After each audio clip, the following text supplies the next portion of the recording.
o te whatalo whātu i a joe nei tai au, mātango fia o le alofa tūno o le atua. Ia avea ia le nei so, i mawhaion tātou i loa ia le auta i tai o le atua i lo tō so i fua mo sio tātou wala. Ia au tā pena ma sauni i ngā luenga ua walawina i tātou. Puno meu tō wao, ia mo le tātou te talo awa ia se manatu e. Tei nei tātou i le nei tai au po le nei tuaso. Le tuailo mātou tamai o le langi, o lo mātou wola i ua au lea. Mātou te manatu ma o mātou i loa o loo soifua la o fio ma o lo mātou wola o umana e ila o fasino manga, o umana e polo ina i mātou. E mātou te manatua o le atua, e tai, e mua, e mawhasino i lo mātou wala. Whamanuia lo lātou soifua ma sio mātou wola, i suafo Yesu. Amen. O le manatu e fia tā ua i le nei tai au e tai ai i la tātou savalinga. Ia, ma le nei aso mātongo fie ua whaie le tua mo i tātou. E whautuina whapese manatu. Si tanga le tua a Yesu Keriso lava ia le tusi o luka mtau pus fuma le lua. Rono whaiupo e lua sfuma le lima, lua sfuma le ono, ia ma le lua sfuma le fitu. Olo ise manatu o te fia taua. Ia manatu i lau talo i lo lato tupu ae. Whai maila fiongpa ia le tua a o mai tawina Yesu i alo na uso o mai lato o lo lato o mai e whalongolongo i ana o onga. O lo i ai i e sewa ainga e mai tawina i o lo whanga e tia tangata ma popole mātua tu vale. O lo lato i ai lo lato manatu fefe male lato langona e matau i mea o lo sio mi ai i lato ua avea ma mea e awhaina i a lo lato i loina o whamnianga le tua. Whai le maulea o te fia whaitawina. Lucas ta upo sumalua lon whai upo lua sumalima lua sumalfitu. O Yeso o to e mawhai ia te ia i lona popole o na whaateleina le umio lona soifua lona ola i le kupita e tasi. A whai fwoi to te le mawhai mea iti, sea le mea to te popole ai i nisi mea. I o to mawhau i lau tala pe whea o na tupu la to te le ngalue e le mila foi. Ai o te whai atu i atu o to e lei ofu lava Solomona i lona matanga o fia e pei o le tasio nā mea. O fionga ia le tua e iei e se fe au whapitoa whai mai. O le ale mea atu vala i o tātou loto. Ma popole i mea o le o langa le nei. A i o tātou manatu ma o tātou manatua ia le fofuanga le tua ma le awala na whaiei le tua. The scripture tells us, consider the lilies and how they grow. They neither toil or spin.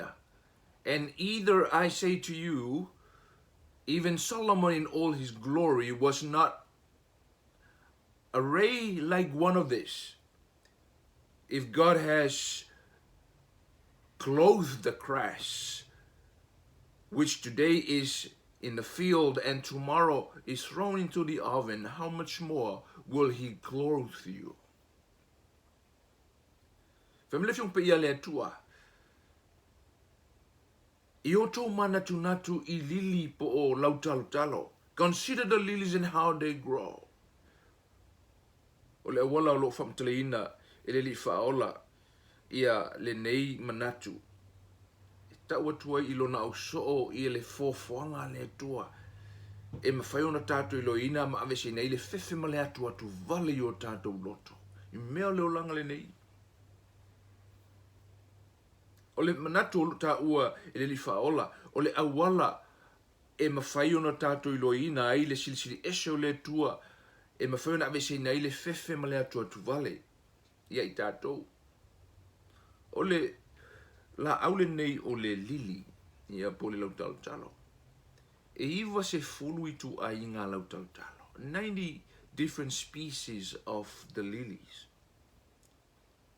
But for me li faola, I o tō manatua ia le awala e tupu ai, maola ai, ia le fuala aule nei o le lili. E tolu la meo te fia ta ua, wana o se fatu. E le tawaloa. Ai a fai e te maitawina o le fatu le na, a fai e le pa u I le palapala mamate. E le mawhai o na ola e peo whamtalanga I a le tusio Ioanam ta upo suma le lua. Whai upo e lua suma lua ma lua suma le whafe mai.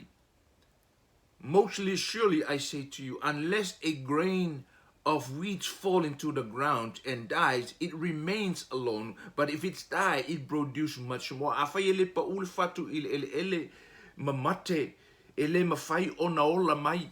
E tu mau e pea, ai awhai pa ule ele mate. O na tupu mai lea ma loina ai le matango fio lea tua. I would like to point out that for mai Yesu Kiriso, I o tātou manatua le awal whapitona whai tātou e le tua. Remember the simple beginning, the humble beginnings. But God has a purpose because there is a design of God within each one of us. But it has to be fall into the hands of God. It has to fall to the ground and dies. And when it dies, it will grow and bring out the beauty that God intends for us. O mela I e tolu te fita ua, e whai mata I ala mo I tātou le so. Awane I ngalo ia te oe, ia le awala whapitoa na fofo inai oe ma ue le tua. Do not forget the symbol and the humble beginning that God's created you and I. E te leo tātou e ngalo I tātou, o si o tātou ola I lunga e au iova. Remember that God has a purpose for each and every one of us. But that purpose had to develop, had to go through the process of humility, the process of molding in the hands of God.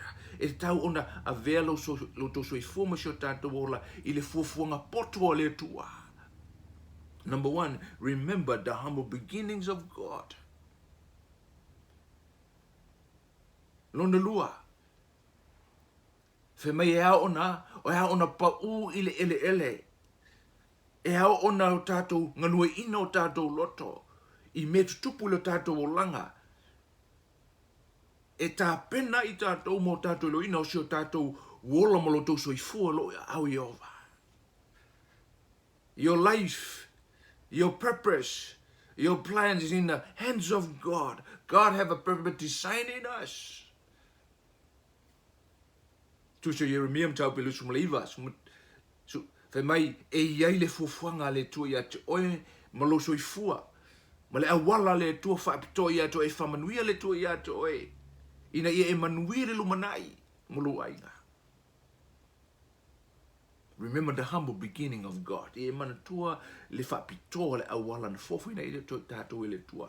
Luna lua. O le tua e eila na vala au. God has a purpose design in your lives. Po whela valai te malanga I le so. E manatua e iai le awala whaapitoa le tua ma le whaapitoa le tua le uolanga. But it has to be fall into God's plan, the purpose of God to develop it. Fa mai haona pa u le fatu ele mamate. It need to be fall into the ground and dies. If it not dies, it remain as it is. But it fall into the hands of God. God will mold it and let it germinate and develop to the beauty according to God's purpose. A tātou paula I fufuanga le tua means let God let go and let God. E how into inatu itato ile tua, we let go, but let God develop His purpose and His design in our lives. E shea ua umone sila fie ile tua na te fie whamanuia ia te oe whamanuia ia te a. O lo ta uola le whamtalanga le whamei, e le mawhai on whatu seina le mata ngō fio Solomona i le awala na fōfōina i le tua oe maa. Solomon o tangata poto, tele ana mea na o mai laulangi fia mata ia te ia. E whai mai whamtalanga a Solomona ina ua umone ia maua le sili ese o mea laulangi nei, whai mai o mea laulangi nei ua na o le aia le matangi. Solomon has own beauty and own glory and treasures of life, but he said these things. After all, pursuing the world's of things of this world, he say, vanity, vanity, vanity, vanity is only a chasing after the wind. O me laulangi nei wan pei o le ai el matangi. E le ai sona mauti noa, e le ai sona fia mauai. But here's the conclusion of things according to Solomon. Fear God. Ia e matau I le tua. Ma ana ia te ia. O le puna le nā o le manuia ma le malosi ma le fia pe a tātou ana I le tua. O lau stalo mo e maa o le nei tai au. Po o ame o le laulangi nei o ai al matangi. Ia e mana tua le awana fofoina I o le tua. Tuina o I le tua o na whamanuia leo le tua I le wolanga. O na fō ina mai leo le manuia ma le matango fie. E ave sina le fefe ma le matau ma le tua wale. Wa o lo so I fua ma si ratu wola o yona a aulea. E whamanuia tele le tua ia te oile ni yaso. Ma le awala te ina I oile tua. Ina ia e maule file mu ma le fia. Ai leo o popole ma le atu wale. Consider the lilies. Let us pray. Whamanuia mai oile tua ile ni yaso. A o lato malanga atu e ngāru lue. Ma ia lato I loa lau whamanuianga I o lato wolanga. Whaafitai whaafonga mai lau suafa Yesu. Amen.